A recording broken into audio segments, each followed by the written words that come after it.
洛梨打起来水水的，不是你挑错，是你买到的根本就不是同一个品种，同一个市场，同一个摊子，同一个老板。你11月去买，回家切开来，果肉是深黄带油亮的颜色，用汤匙挖起来像在挖奶油，加牛奶打一打，浓到要用吸管使点力才吸得上来。隔年7月你又去同一摊，洛梨看起来差不多，摸起来也软了，你就买了2颗，结果打出来清清淡淡，水水的，喝起来像加了糖的青草味牛奶。你开始怀疑是不是自己挑错了，是不是这一批放太久，是不是牛奶换了？都不是，是那2颗洛梨本来就是2种不同的果子。台湾能稳定量产的洛梨品种超过30种，不是35种，是30种以上。这些品种从7月一路排到隔年2月，一批接一批下来，摊子上有大半年都看得到洛梨，可是每个月站在摊子上的是不同的品种，市场上不会标，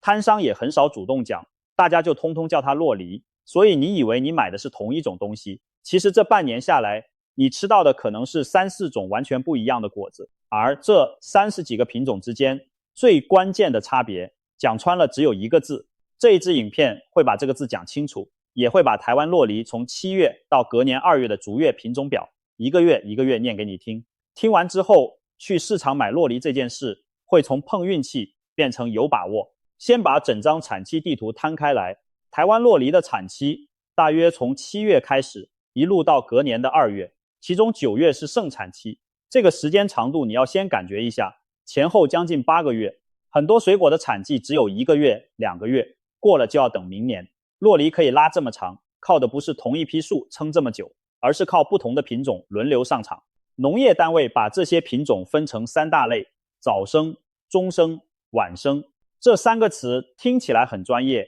其实意思很单纯，就是这个品种的果实成熟，可以采收的时间是排在整个季节的前段、中段还是后段。早生的7月就下来了，中生的接在后面，晚生的要等到11月、12月才轮到它。为什么9月会是盛产期？因为9月刚好卡在中生品种大量下来，中晚生品种又开始接手的交界点，前后2段的量叠在一起，市场上的货最多，量最多的时候，价格通常也最好谈。你如果是那种一次要买1箱，家里人多要打果汁的，9月是最不容易买贵的月份。这种安排对农民来说是活路。同一片果园里，把早生、中生、晚生的树分开种，采收的工就不会挤在同一个礼拜，卖的期间也拉长，价格比较不会被一次性的大出货压垮。所以你在市场上看到的不是一个品种卖了半年，而是一棒接一棒的接力赛。问题就出在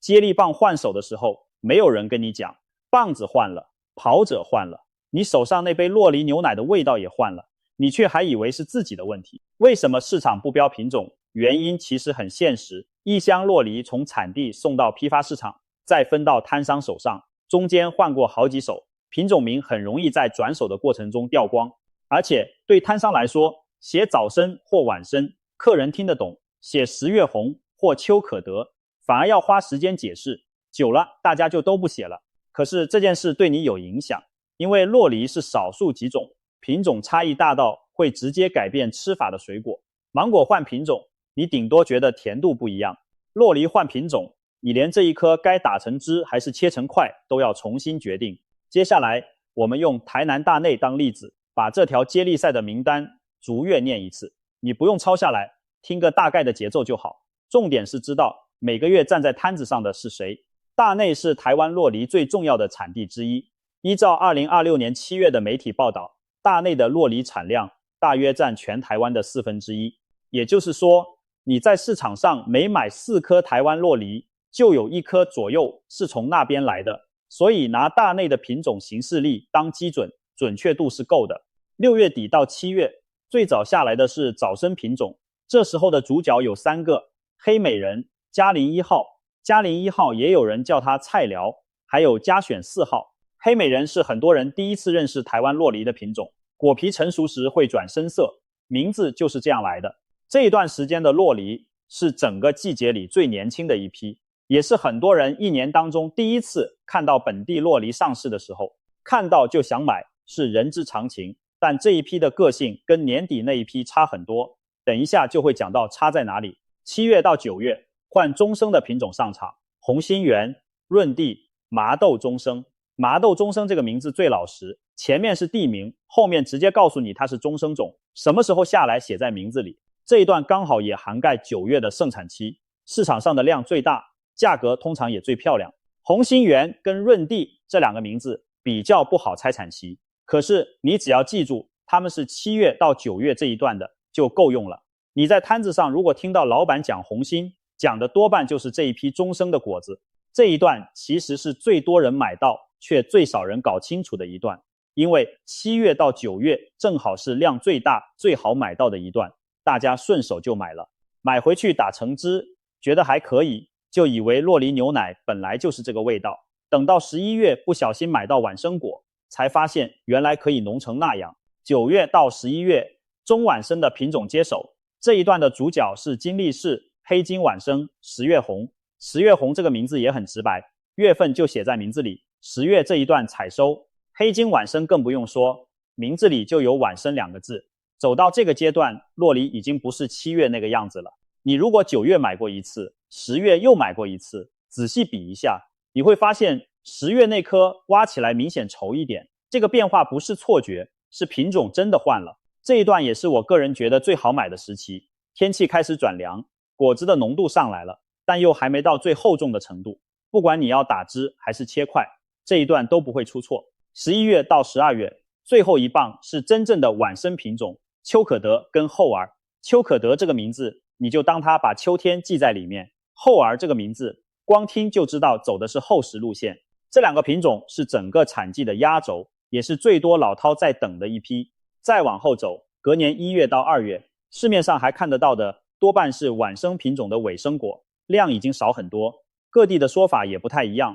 你就当成一个大方向来听。这里要特别停一下，刚刚念过去的这几个名字邱可德跟厚儿，你先在脑袋里记一个位置，等一下影片后半段我们会再回头讲这两个品种，因为它们有一个特性，会让你买回家之后判断错误，整颗浪费掉。这是很多人11月、12月买洛梨最容易踩到的雷。同一个摊子，同一个名字，同一种叫法，从6月底到12月站在你面前的其实是这11个左右的品种在轮替。这还只是大内一个地方点得出名字的，全台湾30几个品种加起来名单更长。念完这份名单，你有没有发现一件事？台湾洛梨的品种名很多都把答案写在名字里了，麻豆中生，地名加上中生，黑金晚生，直接挂晚生2个字，十月红，月份直接写在最前面，邱可德，邱这个字就摆在名字里。这些名字很多都把时间写在里面，是不是刻意的不好说？但你拿来当线索读就对了。所以你以后在摊子上，在纸箱上看到品种名，先看名字里有没有长时间，很多时候你自己就读得出来这一批是哪一段的。还有一个规律你也可以记，名字里带号码的，像嘉陵1号、嘉选4号，通常是选育出来有编号的品系，这种名字不会告诉你产期，但它代表这个品种是被正式挑出来，确定可以稳定生产的。台湾能稳定量产的品种会超过30种，靠的就是这几十年一批一批选出来的成果。现在讲那个关键的字，那个字是油。台湾这30几个洛梨品种，早生跟晚生最实质、最摸得到的差别就在含油率。含油率讲的是果肉里面油脂占的比例，这个数字高，果肉就绵密稠，化开来会粘汤匙，香气浓。这个数字低，果肉就清爽，水感重，味道淡。早生的黑美人含油率大约是 10%， 这个数字不算低，可是它是整个产季的起跑点。等到中生、晚生一路排下去，含油率会越来越高，晚生的品种可以到 10% 到12%以上。你可能觉得从 10% 到 12% 也才差2而已，有差这么多吗？实际吃起来的差别远比数字看起来大，因为洛梨的浓稠感、香气，还有那个入口即化的口感，几乎全部靠这些油脂在撑，油脂多一点，果肉在嘴巴里化开的方式就完全不一样。这就是为什么你会觉得今年7月买的怎么没有去年11月那个香？不是你的记忆出错，也不是你老了味觉变了，是7月那颗本来就是早生种，清爽偏水本来就是它的设定，11月那颗是晚生种，浓郁厚实也本来就是它的设定。两颗都是正常的洛梨，两颗都没有坏，只是它们从一开始就不是同一种东西。所以标题那句话你可以放心了，洛梨打起来水水的，不是你挑错，是你在7月买了一颗本来就该水水的早生果，却期待它有11月晚生果的浓度。这件事没有人跟你讲过，因为摊子上不会写，包装上也不会印。换个讲法，你会更有感。你去买米，长米跟圆米是分开卖的，包装上写的清清楚楚，因为煮出来完全不一样。洛梨的早生跟晚生差异其实不比长米圆米小，可是他们共用同一个名字，摆在同一个篮子里，用同一个价钱卖，同一个名字买到完全不同的东西。这就是洛梨最容易让人踩空的地方。而且这个落差是逐月往上爬的，不是7月一种11月一种这么跳，从7月的早生到9月的中生，到10月的中晚生，再到11月12月的晚生，含油率是一段一段往上叠的。也就是说，你9月买的那颗浓度会介在中间，你10月买的又更浓一点。整个产季就像一条慢慢加温的斜坡，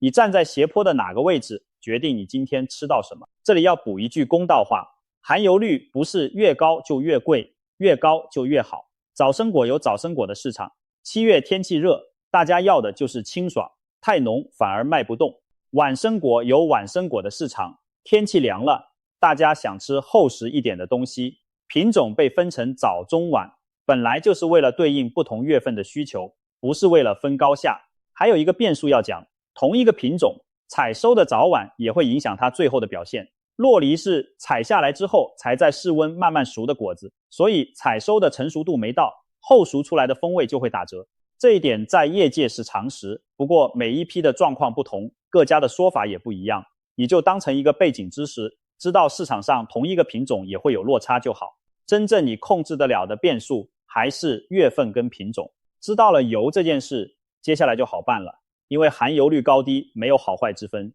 只有适不适合。你要看的不是哪一种比较好，而是你今天要拿它来做什么。第一种情况，你要打洛梨牛奶，这时候该买的反而是7月到9月的早生跟中生果。很多人直觉以为打牛奶要买最浓的，实际上不见得。晚生果的油分高，跟牛奶一起打下去，质地会浓到接近布丁，一杯喝完会有点腻，喝到后面容易卡喉咙。早生果本身就偏水偏清爽，打成牛奶之后的稠度刚刚好，顺口，一杯喝完不会觉得负担重。夏天7月8月的天气配的就是这种清爽的版本。如果你要的就是开场讲的那种浓到要用力吸才吸得上来的洛梨牛奶，那你就得反过来挑11月的晚生果，只是要有心理准备，那一杯会偏腻，喝一杯就差不多了。第二种情况，你要把洛梨切块，沾酱油跟芥末，当成生鱼片那样吃。这种吃法就一定要等到晚生果。11月到12月的秋可德、厚儿，含油率是整个产季最高的一批。果肉切成块之后不会散，用筷子夹得起来，入口那个油润的感觉才撑得住酱油跟芥末的味道。你如果拿7月的早生果来做这个吃法，果肉太水，沾了酱油之后只会觉得咸，那个像生鱼片的口感出不来。第三种情况，你要涂面包或做抹酱，这时候也是晚生果占优势。油分高的果肉用叉子压一压就能压成滑顺的泥，不用另外加东西帮忙，抹在面包上不会出水。早生果压出来的泥比较稀，抹上去面包容易湿掉，放个10分钟就软趴趴。第四种情况，你要拌沙拉，切丁跟别的菜一起吃，这种吃法反而早生果比较讨喜。早生果的果肉结实一点，水感重一点，切成丁不会马上化开，跟其他蔬菜拌在一起也不会把整盘糊掉。晚生果太软太油，一拌就散，最后变成一坨泥裹在叶子上。第五种情况，你买多了吃不完，想放，这种时候先讲一个做法，把果肉挖出来，压成泥，装进袋子里压平，挤掉空气，冷冻起来，之后要打饮料的时候直接拿出来用。这个方法对晚生果特别有效，因为油分高的果泥冻过之后质地变化比较小，早生果水分多，冻过再解冻容易出水，口感会差一截。所以整张品种表其实可以直接翻译成一张购物行程。夏天7月到9月买早生跟中生打成饮料喝，秋末冬初11月到12月买晚生切块吃，压成泥吃。中间9月到11月的中晚生两种吃法都行，算是最好用的过渡期。同样是酪梨，你在对的月份买对的品种，做对的料理，才吃得到它真正的样子。很多人一辈子只吃过一种酪梨的吃法，就是打成牛奶，而且还常常挑在错的月份打。学会看月份之后，等于1年里多出好几种吃法，同样的钱买到的东西完全不一样。再来讲产地，台湾的酪梨不是只有大内在种，你到市场上买，其实常常买到的不是大内的货，主要的产地除了台南大内，还有嘉义、竹崎、台南麻豆、台东关山、屏东里港这几个地方，分布在西部到东部，纬度、海拔、气候都不一样。道理上，同一个品种种在不同的地方，采收的时间本来就会前后差个几天到1-2个礼拜，各地的说法也不完全一致。这一点你就当成一个大方向来听，这也是全台湾的酪梨产期能够从7月拉到隔年2月的原因之一。那这个盘子到底有多大？看官方的数字最实在。依照民国109年的农业统计年报，台湾酪梨的栽种面积是1148公顷，收获面积是1036公顷，年产量是13088公吨。1148公顷是什么概念？1公顷大约是一个标准足球场再多一点，1148公顷就是1000多个足球场那么大的果园，全部种着酪梨，年产量13088公吨，换算下来是1300多万公斤的果子，1年之内从树上采下来，送到全台湾的市场、超市、果菜批发市场，栽种面积1148公顷，收获面积1036公顷，这两个数字中间差了112公顷，这个差距通常是新种下去还没开始结果的幼树。酪梨从种下去到稳定，结果要好几年，所以这个差额也可以看成是一个讯号，代表当时还有农民在持续投入。我把这些数字念给你听，不是要你背起来，是要你知道一件事，台湾的酪梨不是偶尔有人种来自己吃的稀有水果，它是一个有规模、有分级、有产期规划的正式产业。既然是产业，就代表它的品种、产期、风味全部都是可以查、可以问、可以搞清楚的事情。你不需要靠运气买酪梨，这也解释了为什么台湾会养得出30几个能稳定量产的品种。一个只有几十公顷的小产业撑不起这么多品种，要有上千公顷的面积，要有1年1万多公吨的量，要有分散在南部到东部的产地，才有本钱把品种切成早生、中生、晚生3段，每一段再细分好几个品种，一路排满大半年。你在摊子上看到的那颗酪梨，背后是一整套排过的班表。反过来说，这也是为什么你不能用买进口水果的逻辑来买台湾酪梨。进口的水果一整年几乎都是同一个规格，你这次买跟下次买差不多。台湾酪梨是本地的、当季的，一棒接一棒的，隔2个月就换人跑。同一个摊子，2个月的差距就足以换掉整个品种。最后还有一件事跟晚生果特别有关，一定要讲。台湾的酪梨大致分成2个系统，紫皮系跟绿皮系。紫皮系也有人叫黑皮系。这一类的酪梨采下来之后，果皮会随着后熟慢慢转紫转黑，你在家里放着，看到颜色一天一天变深，就知道它在熟了。这种靠眼睛看的判断方式是有效的。绿皮系完全不一样，绿皮系的酪梨采收之后，果皮就维持在黄绿色，就算果肉里面已经熟透了，外皮的颜色也不会转。农业试验所嘉义分所的助理研究员蔡慧文就说明过，绿皮系的果皮颜色没办法用来判断熟度，而台湾晚生的厚儿邱可德刚好就是绿皮系的代表。你想想这件事有多重要。过去大半年，从7月到9月，你买的很多是会转色的品种，你已经养成了看颜色的习惯，等它变深就切开来吃，8、9不离10。这个习惯用了几个月都没出过事，你当然觉得自己会挑，结果一到11月，品种换了，系统换了，你的习惯却没换。这件事的杀伤力在哪里？你11月、12月去买晚生果，正好买到的就是绿皮系。你按照过去买紫皮系的习惯，等它变黑，结果等了1个礼拜、2个礼拜，它还是绿的。你以为还没熟，继续放，等到你终于忍不住切开来，里面已经过熟了，果肉发黑、发苦，整颗报销。这不是摊商卖你坏的，是你用错了判断方法。所以买晚生果眼睛要放掉，改用手。第一，用整个手掌轻轻包住果子，用手指的指腹平均施压，不要用指尖去戳，一戳就会留下伤点，那个点会先烂，整颗均匀的感觉到有一点弹性，有一点软，就是可以吃了。第二，看蒂头那一块，蒂头附近如果轻压下去有明显的凹陷感，通常代表已经偏熟，要尽快吃掉。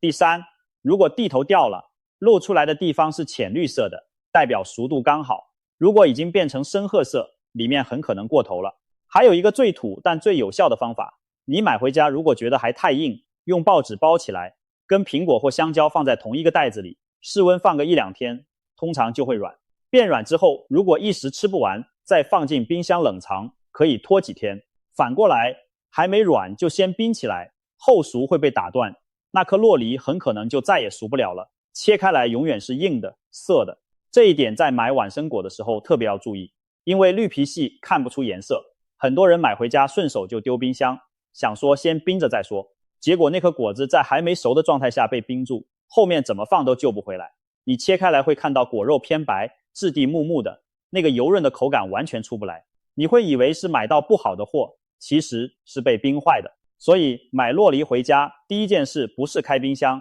是先摸一摸，硬的就放室温，软了再冰。这个顺序记反了，前面挑品种、挑月份的功夫就全部白费。如果你一次买了5-6颗，还有一个实用的做法，不要让它们同时熟，把其中2-3颗放室温催熟，先吃这几颗，剩下的先放在通风阴凉的地方，等要吃了再拿出来催。这样可以把一箱果子的赏味期拉开1个礼拜以上，不会出现前3天没得吃，第5天6颗一起软掉的窘境。把整支影片浓缩成一张行事历，你记3句话就够了。7月到9月，早生跟中生代表是黑美人、嘉陵1号、嘉选4号、红心圆、润地、麻豆、中生。含油率相对低，口感清爽偏水，这个时候买回家打牛奶，价格好，口感顺，一整壶喝完不腻。9月到11月，中晚生代表是金力士、黑金晚生、10月红，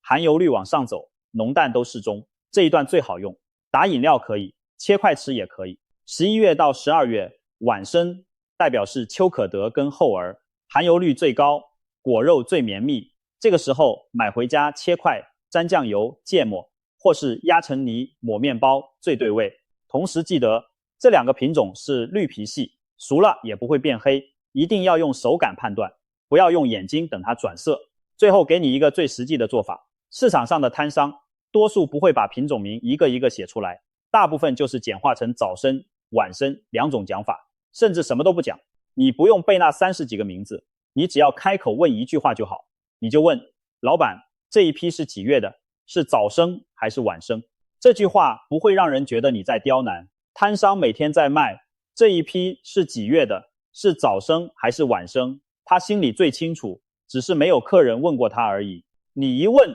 他反而会觉得你是内行的，讲的东西也会多一点。问完你就知道该怎么买。他说是早生，你就买回家打牛奶；他说是晚生，你就买回家切块吃，压成泥吃，而且不要等它变黑。如果摊商也答不上来，还有一招，你就看月份。现在是7月、8月，摊子上的90%是早生跟中生，现在是11月、12月，那就是晚生。月份这个资讯你自己身上就有，不用问任何人。这也是为什么这一支影片一开始就要把逐月的品种表念给你听，因为那是你唯一随时都掌握得到的线索。再补一个小技巧，如果摊子上同时摆了2种颜色明显不同的酪梨，一种偏深，一种还是黄绿色，那很可能就是紫皮系跟绿皮系摆在一起。这种时候你可以直接问这2篮差在哪里，摊商就算不知道品种名，通常也讲得出这一篮比较香，那一篮比较轻。这句回答就足够你做决定了。这一句话花不到5秒钟，